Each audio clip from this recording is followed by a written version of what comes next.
We are live, Your Worship. Good afternoon, Council. I'd like to call this regular council meeting of May 27th, 2025 to order with adoption of the agenda as amended to remove item 11C, Public Works Surplus Equipment.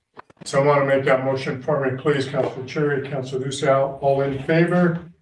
Motion's carried. Adoption of the minutes of the regular council meeting of May 13th. Someone want to make that motion? Councilor Devlin, Councilor Lucille, all in favor? Motion's carried. And adoption of the minutes of the special council meeting of May 20th.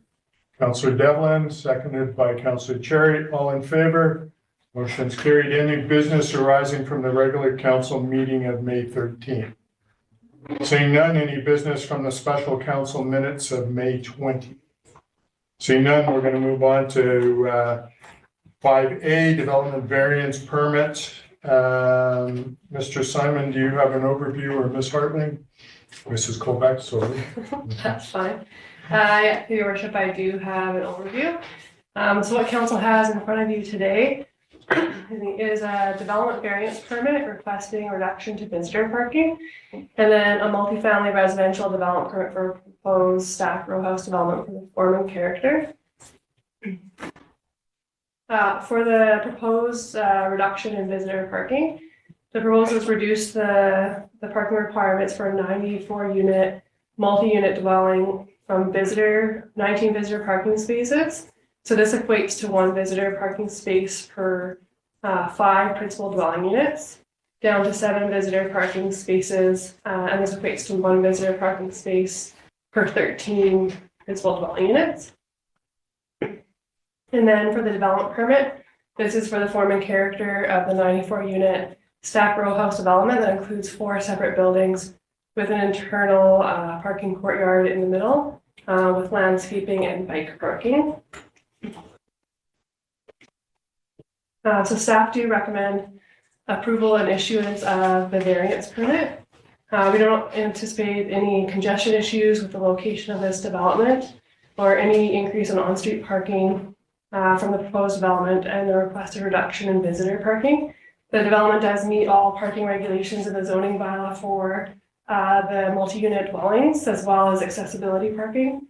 And there's an addition of bicycle parking that the applicant has added as well. So for vehicle parking, they have proposed 7 visitor parking spaces and 113 multi-unit dwelling parking spaces, and this includes the 4 required accessible parking spaces. So total 120 parking spaces for the 94-unit development. And then bicycle parking, they have proposed 18 permanent bicycle parking spaces. So these are interior spaces for interior wall racks within each building, and then 40 storage lockers for interior units for the tenants, and then 18 visitor bicycle parking spaces on the exterior of the buildings.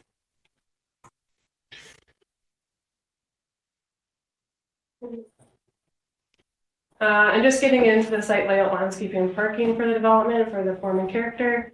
As I mentioned, there's 4 stacked row house buildings and the internal courtyard for the parking. They also have recycling and garbage located within an enclosed shed that also has landscaping surrounding it.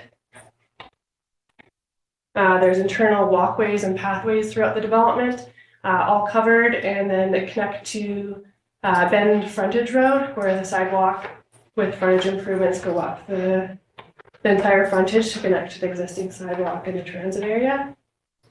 And the development. I just have a question. Oh, sure. I just wondered, is there slides accompanying this or not? No, sorry, there's no presentation. Just giving Okay. an overview. Okay, just We can bring. I just heard you clicking. So, yeah, okay, that's good. Thank you. Oh no, sorry. No worries. Thanks. So yeah, for the proposed 4 buildings, they include a variety of 1-bedroom, 2-bedroom, and 3-bedroom units. The proposal is for the owner to operate these as residential long-term units. The ground floor units include a private patio for outdoor space, and the upper floor units include a private balcony. And then the siding is natural stone veneer at the base of the building 4, which faces Bend Frontage Road, adding more variety to the exterior look. And then there's a mixture of different cement board, which is hardy board siding, gray, dark gray, and black, as well as wood-looking exterior siding to break it up. So yeah, staff are here to answer any questions you may have on both applications as they're presented together on the variance and the permit. Thank you. Any questions before I ask for the first motion, Councilor? Thanks, Marcel. Just through the chair, Ms. Kovacs, just for clarification, did you say staff or stacked townhouses? Stacked. So in regards to that, what is the intended use of this then? So you also, I thought I heard you say long-term rentals, but I just want to clarify what the applicant's intended use is. The applicant's proposing it for a residential rental unit, similar to their development down on Big Bend Road. The zoning does allow for a variety of uses, however, but this is what's being proposed here. So that's what we look at the parking for multi-unit housing. It is rental housing that they're looking at doing, but they're not within the rental tenure zone, so they have to meet the multi-unit family parking. So that's what they're looking at. If they were to change the use, then they would have to meet all the zoning regulations over a change of use. Perfect. And then if I can just continue on with questions. In regards to the intended use, will there be a covenant registered on to ensure, or will they be able to reapply in the future for a different use after it's built? For your worship, they can apply for a different use. You have to meet all bylaws at the time. If there's any changes to the exterior, it may require a development permit amendment, but their zone allows different use. So we do not require a covenant. If they're wanting to, they could do a voluntary covenant, but it's not a requirement for staff. Okay, thank you. And then I have another question in regards to the tandem parking. Am I seeing that correctly? Tandem parking spots? For your worship, yes. Tandem parking has always been permitted since the bylaw of 2299 came into place. So where you have the same owner or occupant of the same dwelling unit, you can have tandem parking. And then in regards to that, is this the maximum amount of tandem parking spots that could be utilized with the type of units? And the reason I'm asking that is to see if there's any potential design changes that would alleviate the need to reduce parking. The applicant is here today if you would like to ask them any questions, and we do not have an engineer here today, but I do think because of the layout of the site and the accessibility of the traffic movement, I do not think there's any, they've utilized it to the maximum to be able to fit the parking. And then the south end is dedicated for snow storage, so there's slopes, so there's little room to add more unless we were to remove the turnaround bulb. They could potentially put overflow parking there, but the city is requiring that turnaround bulb for our snow management, so they have that area of their property removed from use due to city requirements. Perfect. That answers my next snow question. I'll leave it at that. Thank you. Thank you. Any other questions before we move on? Councilor Plum. Actually, I can bring up the questions after the motion's on, or I can bring them up now. I guess either way. Maybe I'll ask now. Sure. So just further to Councillor Cherry's questions on the use, the intended use. So could this property be used for short-term vacation rentals through the chair? Through your worship, that is a permitted use for this building. And then under the current development permit that's being suggested, is there any changes that would actually need to be allowed to do that? So the parking requirements are different. So they would have to provide adequate parking for every single unit as per our zoning bylaw. So this application was submitted in 2024 before the new zoning bylaw came into place. They do meet the parking requirements for our current zoning bylaw for multi-unit dwelling. They would trigger additional parking requirements for bicycle parking as well. Can pull up the zoning bylaw to see if they meet another variance. So the variance is specific to multi-unit dwelling, so not short-term. So through the chair, so if this was the application was coming in today, we wouldn't even see this parking variance, is that correct? No, sorry, you would be seeing this parking variance. If it was coming in under a different use, the parking variance may differ, and I can check what the requirement would be for short-term rental, but there's different parking requirements depending on the use. Right, okay. It was just already midstream application, so they still trigger the visitor parking under the old bylaw. Right. So that's why they continue. They did require variances under the old bylaw for accessible stalls, but we changed those, so they meet those regulations now. Visitor parking for multi-unit and stack row house developments wasn't changed for visitor parking. It was changed for vertical row houses that have individual driveway accesses. It is in the report, we have flagged visitor parking as we don't have a maximum on it, so it just continually increases when you have more and more and more multi-unit dwellings. So to a point when you cut it off, where maybe 50 visitor parking stalls is too much and is taken away from housing options. So we do want to look at that with the parking study may flag that, but at this time there's no cap, so it continually increases. Okay, follow Well, that's good. Thank up? you. All right, someone want to put this motion on the table for me, please? Councilor Devlin? I will move that development variance permit DVP 2024-016 be issued at 1702 Bend Frontage Road for the following variances to zoning bylaw number 2406, A, section 11.2, C, minimum off-street parking requirements, dwelling multi-unit, to reduce the minimum visitor off-street parking requirements for a 94-unit multi-unit dwelling from 19 visitor parking spaces to 7 visitor parking spaces. Second for the motion, please. Councilor Cherry. Any further discussion on this motion? Councilor Cherry, then Councilor Palmer. I do have a question, and it may be appropriate for staff, but it might actually be more appropriate for the applicant. I'm just curious if underground parking was considered for this. That's it, and then more broadly, if it wasn't, why wasn't it? Okay. Just because a lot of people in the community always ask these Ms. questions. Kovacs, any comment? I don't have too much details on that as we were reviewing the engineering drawings that were submitted to us, but the applicant is here if you would like to ask them those questions. If I could, Sure. Are you okay answering that question, sir? Sure, absolutely. Your worship. You can come up to this podium, sure.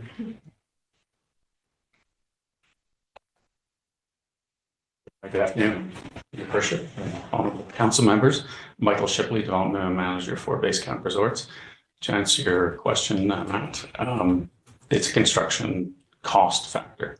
It's too expensive to go down on the ground and a lot more cost effective to actually put in surface parking. So it's purely just a cost and a budgetary thing. It is a long-term rental. The intended use will have staff and employee housing in that, but also market rentals for other people in the community. So we wanted to keep our costs down as much as we can. perfect. I appreciate that answer. Great. Any other questions for Mr. Shipley while he's standing here? Thank you. Thank you. Appreciate it. All right, any other discussion, Councilor Palmer? Thank you, Mayor Souls. There's a part, I'll be supportive of the motion. There's a part of me that wants to oppose this, and it's on the whole parking thing. So it's a theme that you've heard before, but I'm going to mention it probably every time. I really look forward to getting a master parking strategy so that we're not having these variances coming up all the time and having to weigh that. Having said that, on the development, I'm encouraged to see long-term rental coming onto the market, and hope to see it in construction soon. Thank you. Great. Thank you. Any other comments or questions? Councilor Orlando. Thank you.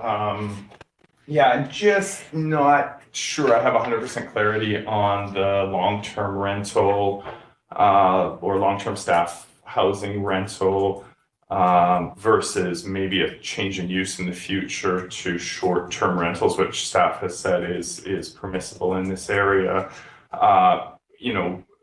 What would be required to get to the point to commit these to long-term rentals and not short-term rentals, if that's what the application in front of us is for, and as it relates to parking spaces for the two different uses. Mrs. Kovacs. Yeah, through your worship, I did just quickly look up the short-term rental parking regulations, and it's one space per sleeping unit. So the development has 1 bedroom, 2 bedroom, and 3 bedrooms. So it would be a stricter requirement, so they would trigger a variance to come back to council if they're to convert the units to short-term rental. As a 2-bedroom and 3 bedrooms would require 2 spaces and 3 spaces each. Whereas a 1-bedroom would only require 1 space. So there would be a variance triggered if there was a conversion to short-term rental. And then also with that is a change of business license. So there's a use change. They may require a building permit depending on if there's any change to the occupancy. I'm not sure if Mr. Gibbs here has any comments on that, but there's a few triggers there for our review when we have a business license change for fire and building as well. Mr. Simon. And through your worship, Councilor Orlando, just one piece following up on Ms. Colback's response there. What's before you today is a development variance permit for the intended use of multi-unit dwelling for long-term rental and then a form of character development permit. The uses themselves that are permitted within the zone isn't really up for discussion because that's more of a zoning type question, and the zoning for this property has been established since I believe 2008, around there. So as Ms. Kovacs indicated, if there ever is a change of use, it would definitely increase the minimum parking standards, at which point a variance would be required before we'd issue any business license. At this time, staff would not likely be supportive of such a variance request for that intended use and would require them to comply with the zoning bylaw requirements. So there are some checks and balances, but the use in and of itself, short-term rental versus long-term rental, it's permitted in the zoning, and that's not really something that we can change as a result of this development variance permit or development permit that's before council. Thanks for the comment. Any other questions, Councilor Orlando, follow? Yeah, just a quick follow-up. So my understanding is if there was a move to change some of them to short-term rentals, some or all of the units in the proposed development, that would come back to council and require, not variance, but would require, sorry, through the chair to Mr. Simon. Through your worship to Councilor Orlando, it would likely trigger a variance unless they can meet the minimum parking requirements. But keep in mind, there's other checks and balances that are beyond the scope of our jurisdiction. So whenever you want to replace a long-term tenant with a short-term tenant, they would be protected under the Residential Tenancy Act once they are in there as well. So there are those provincial protections for any long-term tenants in there, once they are in, that is. And any change that from long-term rental to short-term rental, again, from our side, they would need to demonstrate compliance with city bylaws, mainly being the parking bylaw, parking regulations within our zoning bylaw. And if they can't comply with them, then it would be a variance request that would come before council. Okay, thank you. Councilor Chair. Yeah, just a quick comment. Thanks, Sauls. Just the council. I'm supportive of this, and I encourage you guys all to support it as well. It is our goal, our number one goal on council right now is a range of housing options and affordability. I think this definitely is that. So just wanted to make sure. Councilor Sally, do you have a comment? Yeah, I just have a question through, I guess, to staff. When it comes to these tandem parking spots, the intention is that the same owner would have access to both of those parking spots? Ms. Colback. Through your worship, yes, it would be the one tenant in the unit would have access to those 2 stalls. So they would be for one of the 2-bedroom or 3-bedroom units likely. I'm not sure how it's owner operated, so it really is dependent on how the owner operates it, whether they have larger vehicles and only need one, but it's owner operated to how the tenants use those stalls and fill them. So I'm not sure if they have more details on that, but I do know a lot of vehicles within Revelstoke are larger, have trailers, so they might be utilized that way as well if all the parking is, if not all the parking is taken. Sure. So they park one behind the other. Yeah. Over my driveway. But yeah, you can't block a different tenant within a stall. Yeah. That's not permitted.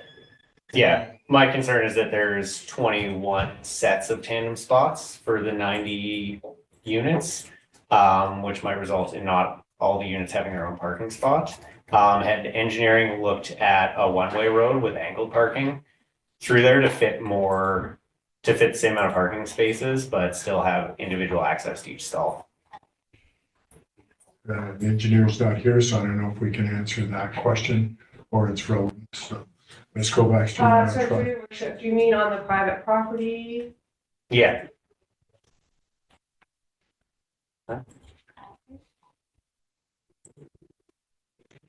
So The width is already reduced for fire access and emergency access, so by reducing it more, you need just a one-way Yeah, with a reduced width to have more tandem parking. no, to get rid of the tandem parking. I'm not sure if that was looked at or if that is feasible. Engineering reviewed this site plan and they were satisfied with it. Whether the applicant's engineer looked at it as an option, I'm not sure. But all our zoning bylaw requires specific widths to be able to turn into a parking stall. And I don't think that would meet it because they have the minimum width right now. I believe it's 7.5 meters. You need to be able to turn into a parking stall, and they're at that exact distance. Okay, thank you.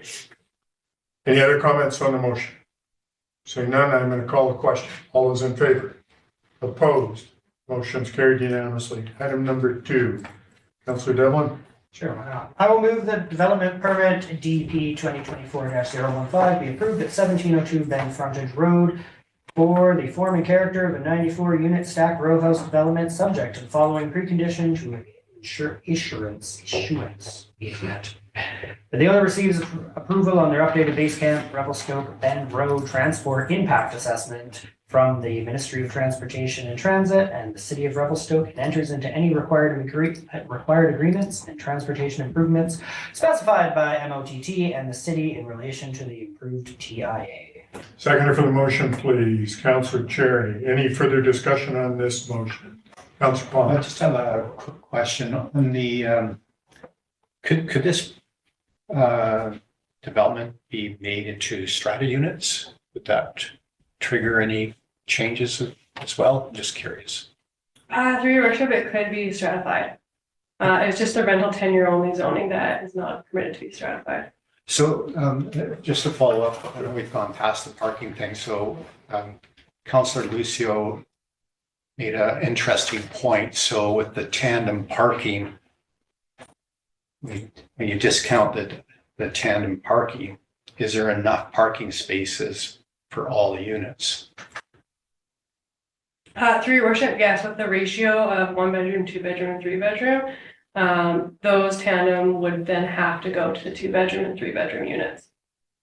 Because then it'd be one owner occupied. So through the chair, so the remaining units, there'd be enough parking stalls for everybody. So every unit would have a parking stall. Okay. Mr. Simon. Maybe just to clarify the whole tandem parking conversation, the only time we permit tandem parking for residential is when it's serving the same dwelling unit. So we don't ever want tandem parking to be associated with more than one dwelling unit. So this Skolbach's indicated their 2 or 3 bedroom could utilize it, but they wouldn't be able to have a mixture of a 1 bedroom and a 2 bedroom utilize it. Yeah, it would makes intuitive sense. Yeah, thank you. Any other questions on this motion? All those in favor? Opposed? Motion's carried unanimously. Item number 3, Mr. Devlin, will you carry on? I will move that the owner provide security for the due and proper completion of landscaping in the amount of 125% of the amount identified in the cost estimate to the City of Revelstoke in the form of cash or unconditional, irrevocable, auto-renewing letter of credit issued by a Canadian Chartered Bank or credit union prior to issuance of the building permit. Seconder for the motion, Councillor Lucille. Any discussion on this motion? Seeing none, all those in favor? Opposed? Motion's carried unanimously. Thank you. Thank you, Ms. Kovacs and staff, and thank you for the proponent being here today. Appreciate that. Okay, we're going to move on to announcements from the mayor. So a couple announcements. So this week is Wildfire Week, and lots of things going on. Ms. Hamilton from Tourism Revelstoke has indicated she'd love all of council to come out to everything that's going on. Tonight we have Fire Smart Fundamentals at the Fire Hall. Tomorrow, Walk and Talk with BC Wildfire up on I think Nickel Road. And then Thursday, we Facing the Flames critical conversation on wildfire. That was originally going to be at the Revelstoke Performing Arts Center. It is now changed to the community center, and we will have 4 different fire chiefs there to discuss wildfire. On Saturday, we have an incredible event for neighborhood cleanup, and we've gone and put or are putting bins in neighborhoods to clean up fire smart materials. And then following that at 5 o'clock, there's a community barbecue at Fire Hall. And then Sunday, building an air purifier. So this is where people actually do hands-on. That will be 2 workshops, one at 10, one at 1. So just encourage everyone who can take part in our community to do so. Also, Revelstoke Community Foundation Annual General Meeting is being held June 17th. And the city was a founding member of the organization. So just want to basically flag that if there's anyone who can join that AGM, that would definitely be something that Community Foundation would be happy with. All right, we are going to move on now to bylaws, fire 9A, fire protection, prevention and control services. And that's basically just adopting this. Does someone want to put this motion on the table for me, please? Councilor Lucero? I move that fire protection, prevention and control services amendment bylaw number 2418 be adopted. Second for the motion, please. Councilor Devlin, any further discussion on this motion? Saying none, all those in favor? Opposed, motion's carried. Thank you. Item 9B, council procedure amendment bylaw. Someone want to put that on the table for me? Councilor Palmer? I move that council procedure amendment bylaw number 2419 be read a first, second, and third time. Seconder for the motion, please. Councilor Lucero, discussion on the motion. Councilor Palmer, do you want to speak to that briefly? Yeah, I don't want to put you in that. I could speak to it if you want. Actually, I think it might be, Mayor Souls, I think it might be good to have the corporate officer speak to it, because Okay. I won't speak out of turn. This way. Thank you, Councillor Palmer. Basically, the updates proposed were reviewed by the governance committee, and they're very high level. The governance committee will review in great detail prior to the next local government election. But just simple low-hanging fruit type things where the previous version of the council procedure bylaw had a specific time for our council meetings, being 3 o'clock, as that's what it was previously. They've now been moved to 1 o'clock. So in an effort to not have to amend this each time, we have proposed that the bylaw include a statement basically saying that the meetings will be held in accordance with the timetable and the schedule that council approves in December every year as legislated. And then in conjunction with that, the deadline for submissions to the corporate officer for inclusion on the agenda has been amended to 10 a.m. on the Monday. It used to be noon, but now we've just shifted it a few hours. We've got the order of proceedings and business. What was there before was very specific that it had to go in this order, call to order, adoption of the agenda, etc. Which made it difficult for, we kept having to amend the agenda to meet the needs of either presenters or staff. So basically what we'd like to do is keep the same options or the same headings, but allow staff and council to shift them as they see necessary. And then one other section that wasn't in the previous council procedure bylaw was to allow for the corporate officer to consolidate bylaws, which is typically included there. And also if there's something minor like a typo, that can be corrected without having to come back to council. Okay, thank you for that update. Any further questions on the motion? Someone want to, or we've already got on the table, all in favor? Do we have it on the table? Yeah, I put it on the table. Yeah. Now you're playing with my head, Councilor Choi. All in favor? Motion's carried, thank you. Moving on to item C, 9C, bylaw to repeal certain bylaws. Mr. Simon, do you have a brief overview on that before we put the motion on the table? Through your worship to all of council, so what we have before you is a bylaw that's recommending rescinding of the mobile home park bylaw number 1080. You can tell by the number of that bylaw, 1080, that it was old. We are in, I think, the 2400s now. So the bylaw was adopted in 1976. And what the bylaw really did back then was establish general standards for servicing, site design, pad area locations, site layout, garbage collection, fire prevention, etc., for new manufactured home parks. So someone came into the city, I want to build a new manufactured home park. This is the bylaw that would govern the size of the manufactured home park, the size of the pad areas, the setbacks, etc., everything of that nature. The only time we use the bylaw currently is to establish building setbacks within the pad areas.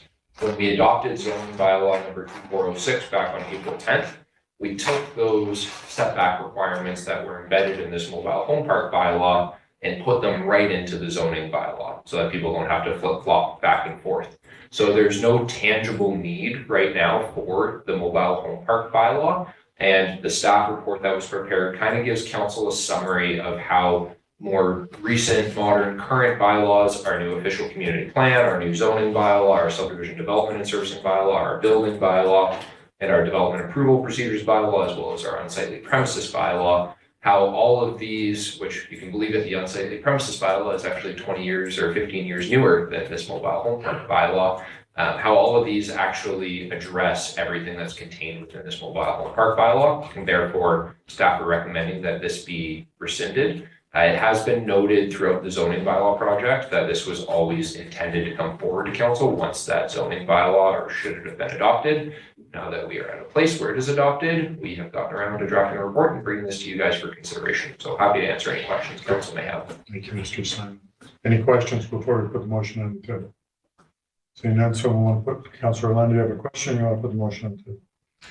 Just a question, if you will. Sure.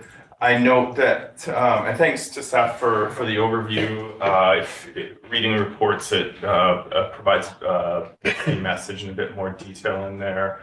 However, one thought I have is I know there's a lot of interest in the community for people who are living in manufactured home parks, mobile home parks, about lots of things going on, lots of changes happening. For example, when I came here to this room during the zoning bylaw process, there was an open house for Southside residents. I know that was by far the biggest constituency of people in the room concerned about changes or impact of the zoning bylaw that would have on them. So what I'm really hoping to do at this point is I feel it's a good, I'm fine with first and second reading, but I think it's a really good opportunity to engage those community members about, you know, what the changes are and have opportunities to ask them questions about some of the changes. So I would like to propose that, staff prepare an open house after first and second reading to talk about changes and engage some of the residents on the changes. Yeah, so that is the direction I would like to go with this. And I'm seeking council's thoughts and feedback. Okay, someone want to put the first motion on the table for me, please, Councillor Palmer. The bylaw to repeal certain bylaws number 2420 be read a first and second time, and just a little technical grammar thing. It's just one bylaw, not bylaws. Is that correct? Correct. So that bylaw to repeal certain bylaw. Yeah. Number 2420 be read first and second time. Second for the motion, please, Councillor Devlin. Further discussion on that motion?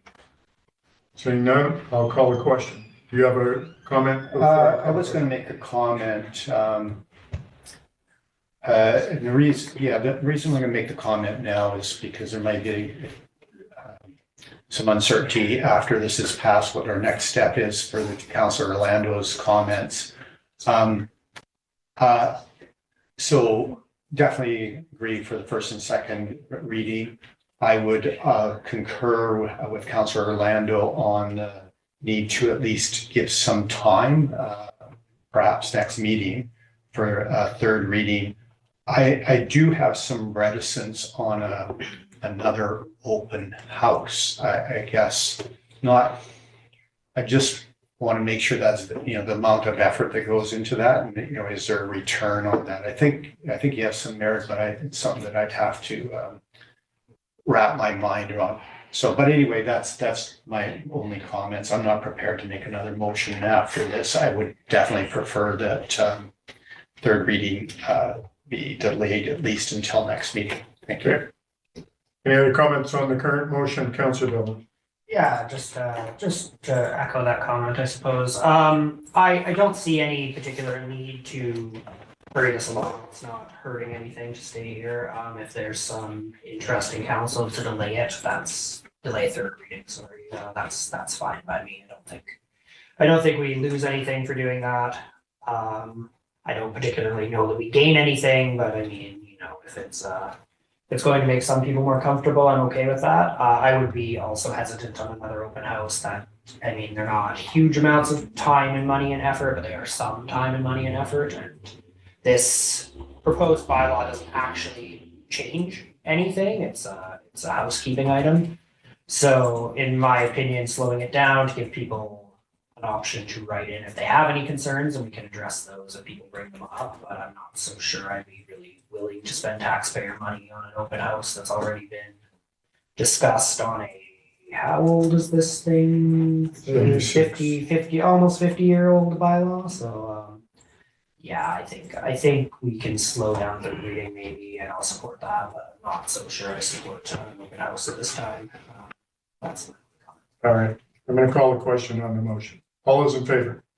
Opposed? Motion's carried. So what I'm hearing around the table, possibly delaying third reading until next meeting. Is there an appetite to put this on the table now? What do you guys feel? Councilor Palmer, comment? I'm prepared to put a motion that bylaw number 2420 be referred back to staff for consideration of next steps. Okay, is there somebody that want to second that motion? Councillor Devlin, discuss why you want that to go back to staff. Well, so before I make that motion, since the referral is non-debatable, I believe. Yeah. So before I make that motion, I think we're not, rather than sort of make up what we're going to do right now, that gives us enough time for staff to say, is there some kind of solution? Maybe it's bringing it back next council meeting, but that's the gist of what you're wanting? Yeah. Okay, so now. Is that on the table? Can I actually comment or ask? Well, his comment, he did preface it before I put a motion on the table, and I just went, because there was a seconder for that. And then he basically stated he hadn't put the motion on the Am table. I okay to speak? Or was that on the table? That's the chair. Just for clarification, is this on the table for a referral? Not yet. Okay. So if you've got questions, now's the time. Yeah, I don't see the need to slow this down at all, and I do tend to do that to you. It's a 50-year-old bylaw, and everything in it is now covered in a number of different sections in front of us. This is just a housekeeping item. I'm happy to move the ball forward. I don't see any reason to delay it. Okay. So I'll put my motion on the table now. Okay. So Councillor Palmer is making a motion to refer this back to staff, and staff will have a look at it and see if it comes back at a different meeting or what they feel should be done. Do I have a seconder for that motion? Before I do, can I ask a question? Now, I might be confused about this, but aren't referrals debatable and deferrals are not? Because those are two different things, are they not? They are two So different. I will, since the motion was to refer it to staff, I'll second that, and now it can be debated. Okay. So what's motion to refer is debatable? Yes. Okay. Okay. Any comments on the motion, Councillor? Just a question for Councilor Palmer, to refer to staff, what do we want to get back from staff? Through the chair. So I guess what Councillor Orlando, I certainly understand the concerns you have in the public engagement. And of course, at the committee of the whole, we had some interest on mobile home park issues in general. So I think there's a communication piece there. I'm not convinced that an open house is warranted. I also concur with Councillor Cherry in that, there is this, largely it's a housekeeping item, but there's this communication piece that's the sort of the tension. So I anticipate this will go through regardless of any kind of communication or in the absence of it. But I think and so by referring it back to staff, maybe they have a solution. Maybe it's a one pager or something that goes out on social media saying this is happening. We do our third reading. I don't know, that whatever solution staff may have. So that's kind of my thought on this. Thank you. Okay, any other questions on the motion? Councillor Lund. I feel that the motion is too general, and that if there is direction to refer for what, is that communication? Is that for presenting number of options? I don't think, I think there's a lot of interest and a lot of concern and a lot of demand. Again, I can't remember the statistic, it's something like 13% of households somewhere in that ballpark are in mobile home parks, and there is a lot of interest in finding out more. I think an open house would be great. I think something similar would be great, but I think we should address that. I think it's time to address that at this point. Furthermore, going through the zoning bylaw process, when people were asked about how it would impact their zoning if they were in a manufactured home park, the answer was it's not going to be. So there's no changes proposed, and I think people may have questions. So I'd really like an open format that gives people the opportunity to do that. And I was wondering if Councillor Palmer would be interested in amending it to amending the referral back to staff to be more specific about communications or other objectives of the referral. Councillor Palmer, comment? We're making something simple. I made something simple complicated. I think I'm just going to stick with what's there. It's for next steps. So I'm looking to staff for some solutions on this, and that ultimately, if it gets defeated, it's not a big deal to me. I'll call a question. All those in favor? Councillor Palmer, Councillor Devlin in favor. All those opposed? Balance of councils opposed. This motion fails. All right. Councillor Cherry. I move that bylaw to repeal certain bylaw number 2420 be read a third time. Second for the motion, please. Councillor Devlin. Any discussion on this motion?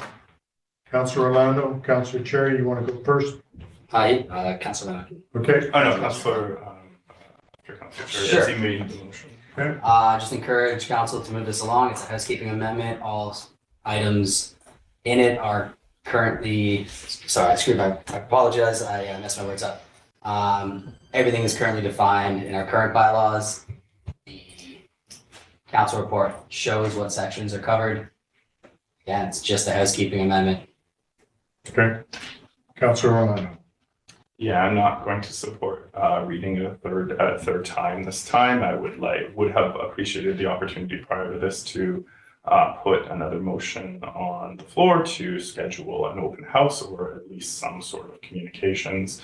My feedback from community members leads me to believe that there's a strong demand to find out more about what is happening. If the argument is that this is just housekeeping, it's not a big deal, it doesn't impact anything, then so be it. And we can do that in a communication open house where we tell people this is, tell residents who are concerned about often their biggest investment that it's not a big deal and we can make the case there. So I'm not going to support reading the third time. Okay. Any other comments on the motion on the table? Councillor Palmer. Thank you, Mayor Souls. So further to my previous comments, so two things, timing and communications. For some of the reasons that Councillor Orlando mentioned, I think it would be prudent to delay this at least until next meeting, the third reading. And then the communications, even though this is how I'm understanding it, is largely a housekeeping item, it's just cleaning up stuff. And maybe technically that is, and I believe it's technically accurate, that this is just cleaning things up.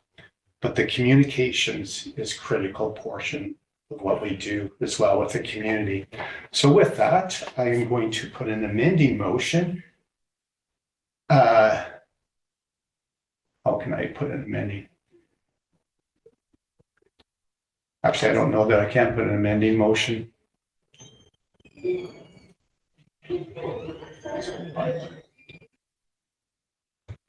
No, I don't think I'm able to make a substantive amending motion the way it's written right now. All right, any other comments on the motion on the table? I'll just make a comment. So the risk of defeating it at third reading is it gets killed.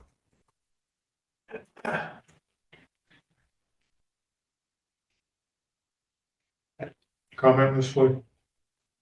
No comment, he's correct. Director Simon. Oh, sorry, Mr. Simon.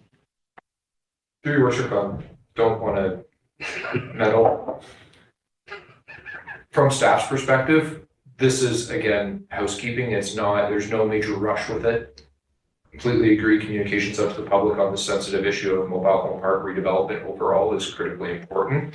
If this sits at second reading for some time, again, it's no skin off our back. The amount of inquiries we get about the mobile home park bylaw is minimal, to put it conservatively. If council wanted to pass second reading and leave it at second reading, which you've already done, and if there wants to be a motion arising directing staff to explore communication options, then our team is happy to work with Ms. Floyd's team on a communication strategy regarding mobile home park redevelopment. We could bring back a report that presents options for council. One of them may include an open house on that topic in particular, and this can sit at second reading for as long as council deems it appropriate while we're doing communications. I just want to make sure the whole topic of mobile home park redevelopment is quite broad and has a lot of pieces to it and isn't really related to this bylaw that we're recommending to rescind right now. So I don't want the public to think that, you know, this bylaw is being rescinded, which is going to remove protections for them, because it's not. But again, a motion arising at the conclusion of this might be the appropriate way to give staff some direction to explore communication options. Councilor Palmer? I move that this motion be deferred until such time that staff provides council with some communications options. Second for that motion.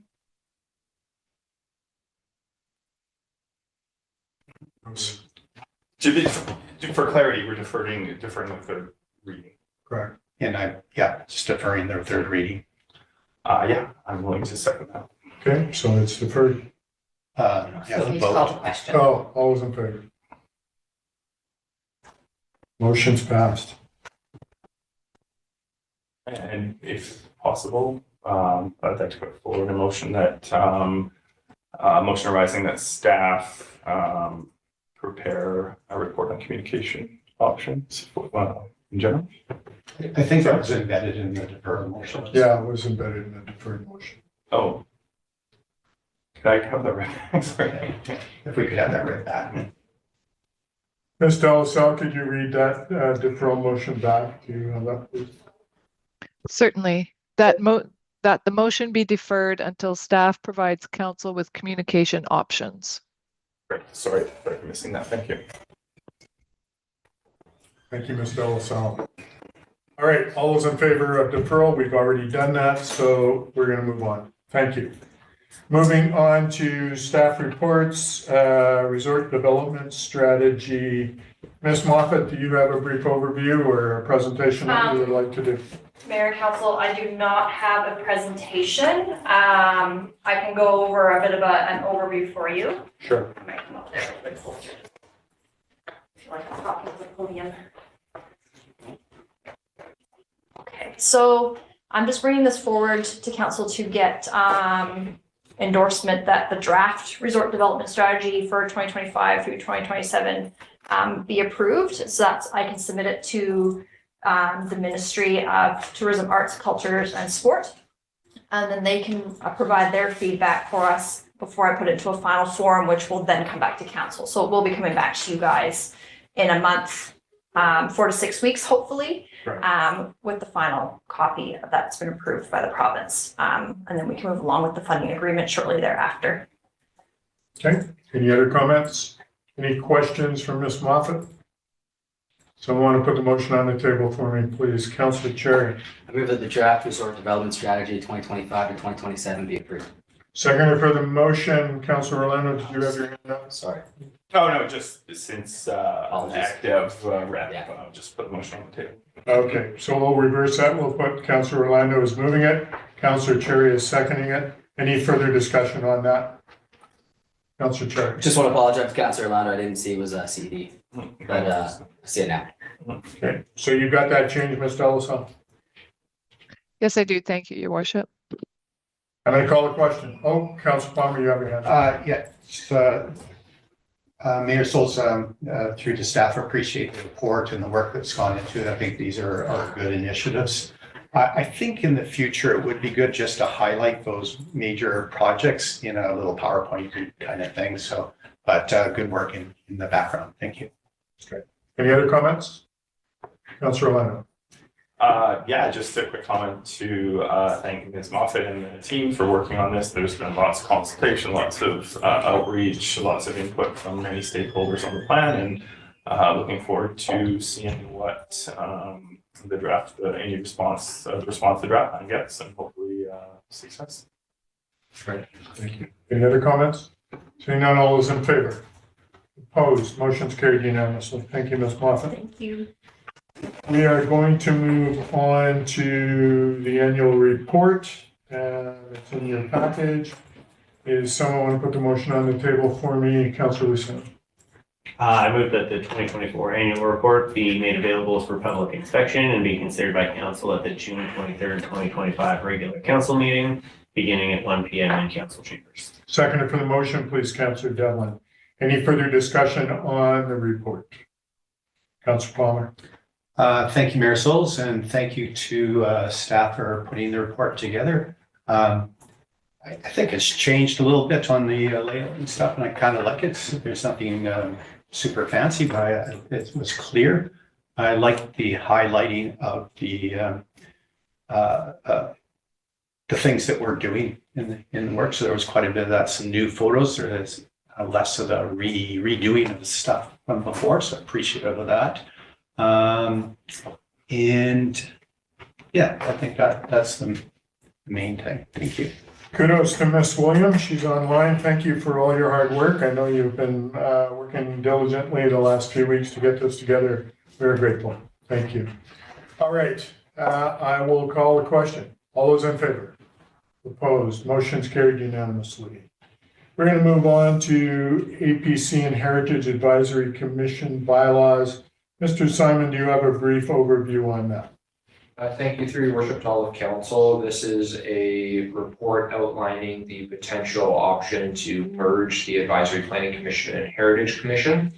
Back in February, we had discussed this at the Governance Committee and subsequently Council. Council at that time directed staff to review this option with both the APC and the Heritage Committee. We did struggle to get quorum and had to reschedule a couple meetings, but we did end up meeting with the APC in February and the Heritage Commission in April, at the end of April, where they both passed similar resolutions, essentially indicating that they are supportive in principle of this move. However, they would like to see what those amendments or what that new bylaw ultimately looks like so that they can provide feedback specifically on the terms of reference.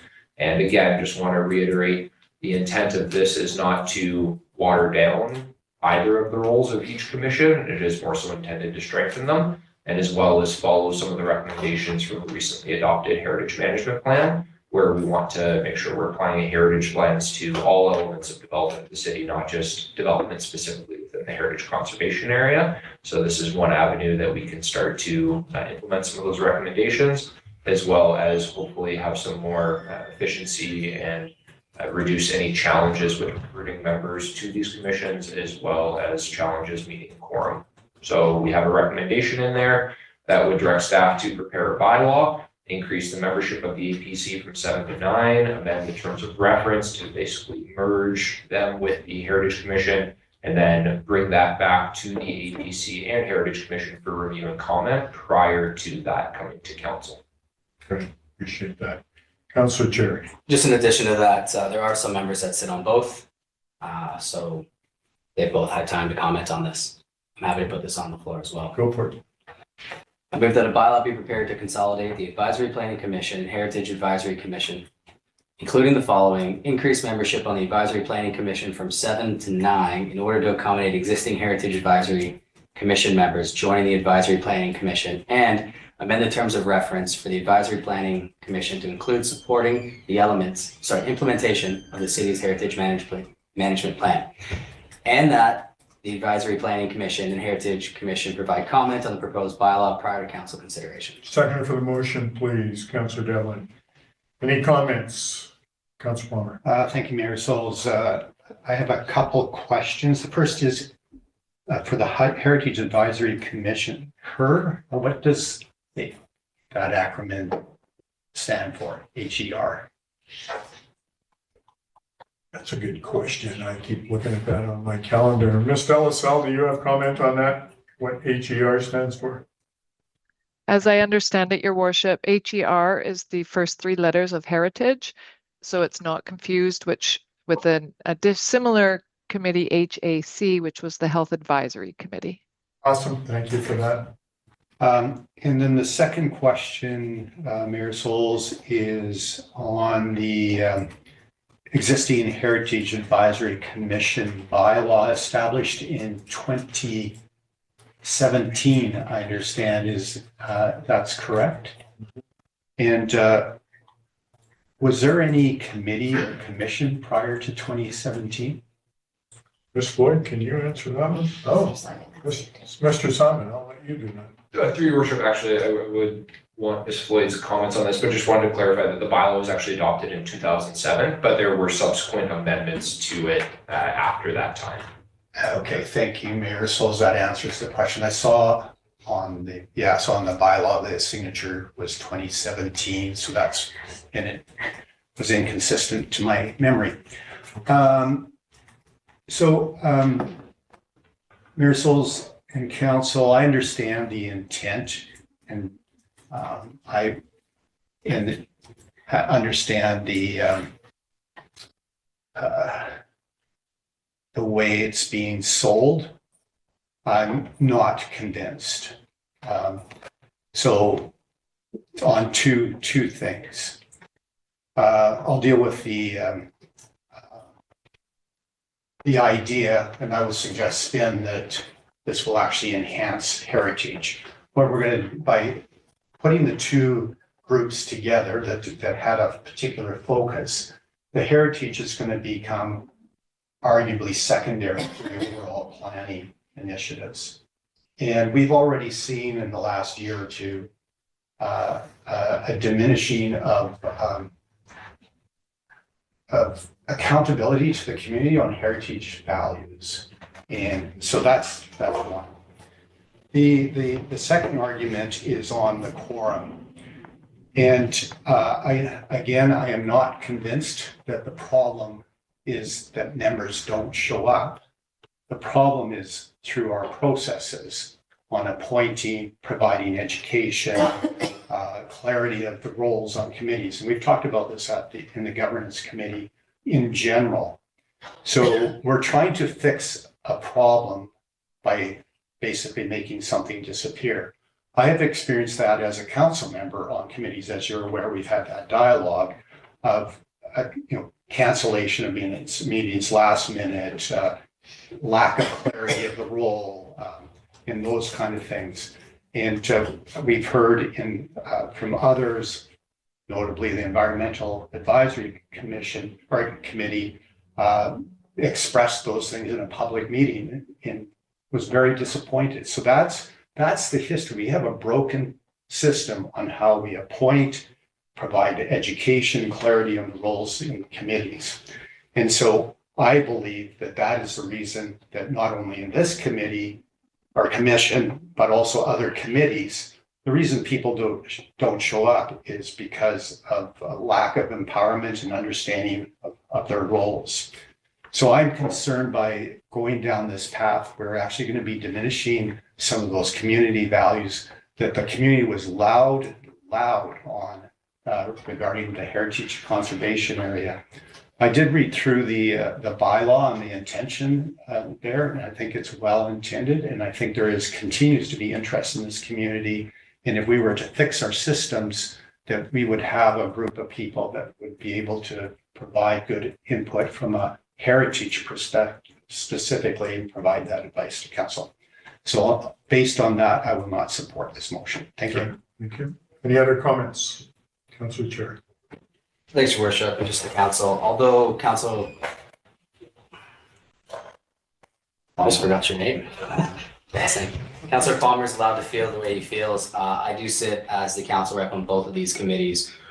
When council used the Heritage Management Commission as a scapegoat for a development that they didn't like, members left. We now have only been able to have quorum once since that happened. Nobody has signed up. We're trying to save the heritage plan. And as explained by Director Simon, look at all things in development with the heritage lens. That's my only comment. Any other comments from council? Seeing none, I'll call a question on the motion. All those in favor? Opposed? Note that Councillor Palmer and Councillor Orlando are opposed. Balance of council in favor. This motion passes. Thank you. Moving on to wastewater treatment project. So this basically, I don't have an engineer to speak to this, but this is the last thing that we need to do to move the liquid waste management plan forward. And so basically, I will make the motion that subject to the province approving the draft liquid waste management plan, the wastewater treatment plant upgrade project be awarded to the design build team Chandos NPE in the amount of $23,638,235, excluding applicable taxes.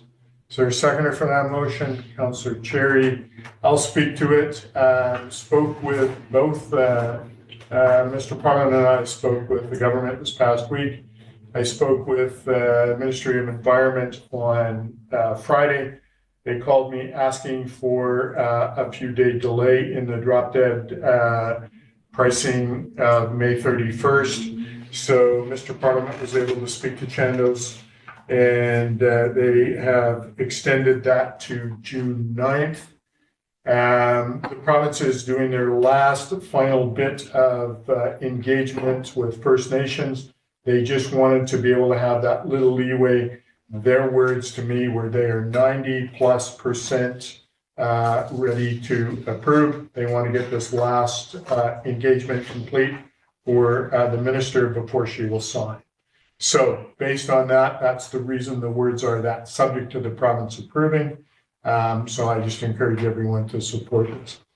Any other comments or questions, Councillor Palmer? Thank you, Mayor Souls. I'm disappointed there's staff to speak to the report. I do have had a couple of questions, may have to form them more in the sense of memory, as I was on the committee for the liquid waste management plan, which was a number of years ago now. Right. So just some clarity on the information in the discussion in the report.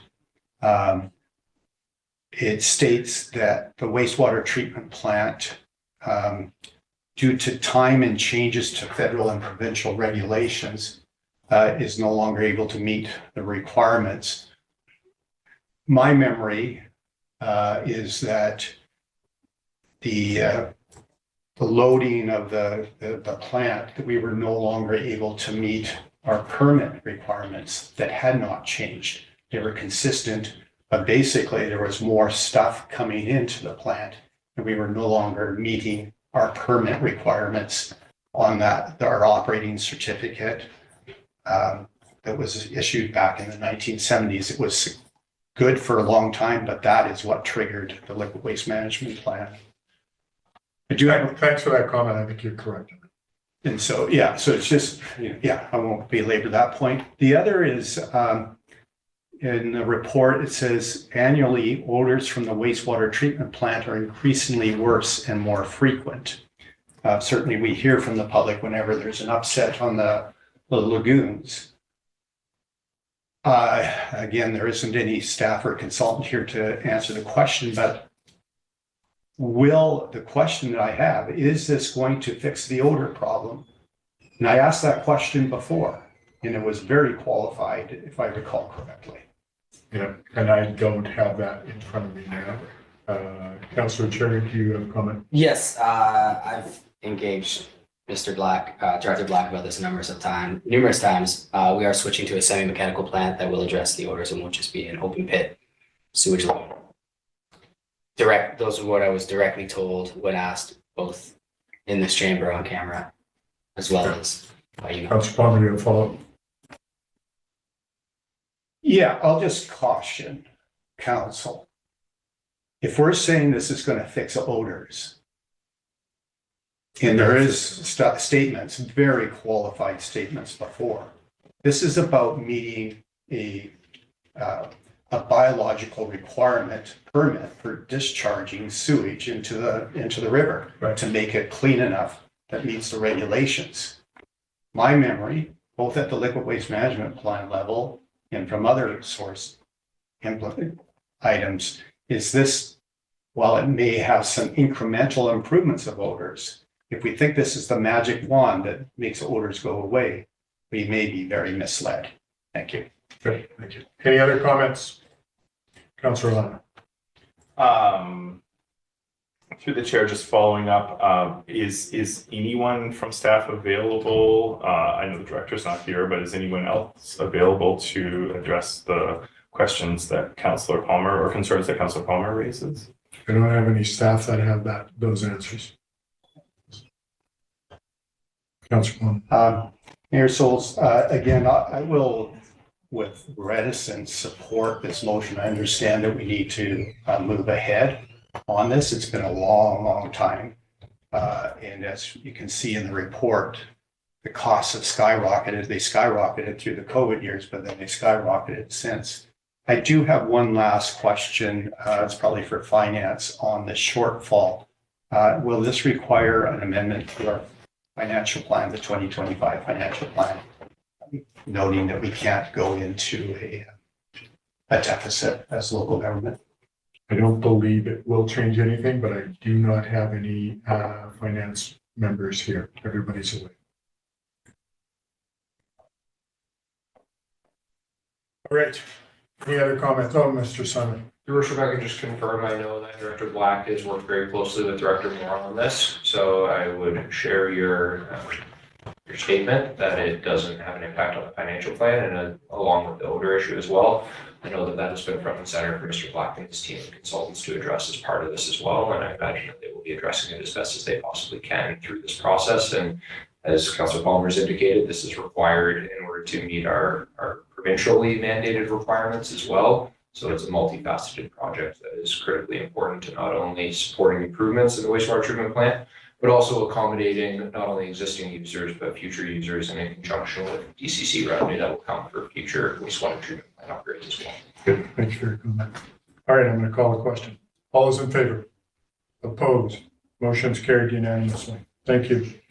All right, we are now moving on to Communications, Tourism Initiatives Committee minutes. Councillor Orlando, do you want to weigh in on those, please?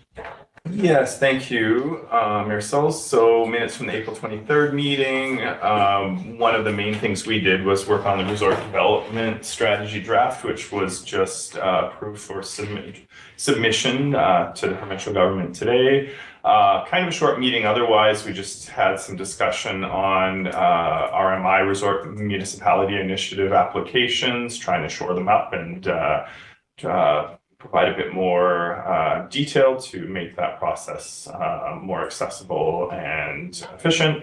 And finally, there was a brief discussion on support for Indigenous tourism projects, such as the Upper Columbia Canoe Journey, National Indigenous Peoples Day, Truth and Reconciliation Day, just about providing a bit more staff support, sort of aligned with other similar community events and celebrations for that staff do for those events and events. And that's it. Pretty short meeting. Great. Any comments from council? Okay, now I'll go on to Governance Committee. So just with that, we discussed council versus administrative policies, a little bit further on that. Council procedure bylaw amendment, as you saw today, and then discussed a little bit about delegations and guidelines and whatnot. Be going through more in-depth discussions as we move forward. So that's pretty much it at this point. Any other comments from council? Seeing Councillor Leonard, do you have a question? Yeah, just a quick question.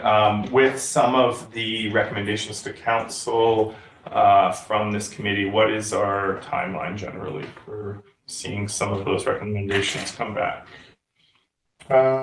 Ms. Floyd, do you have any comment on that? Yes, Councillor Orlando through Mayor Sauls. The recommendation, so the first recommendation regarding the council procedure bylaw has already come forward. The second recommendation made by the committee about the council dress code policy will come forward at the June 10th meeting when Councillor Stapenhurst, a member of the governance committee, can speak to it. Okay, great. Thank you. Good. All right, questions from the press? Mr. Lindquist, do you have any questions? Just one, unrelated to anything discussed this afternoon, but when is Mr. Black returning? Back this week. Okay. Any particular day? That I'm not aware of at this point. I'm going to say Thursday or Friday, but I do not know. Will he be in attendance at the environmental? Again, I can't guarantee that or not because I don't know his timeline. Okay. Thank you. That's everything. Ms. Delasal, do you have any questions from online? No questions from the press, your worship. All right, thank you. All right, council, I'd like to go in camera pursuant to section 90.1A of the community charter. Someone will make the motion for me. Councillor Orlando, Councillor Devlin, all in favor? Motion's carried. We'll take a 2-minute break and come back in camera. Thank you.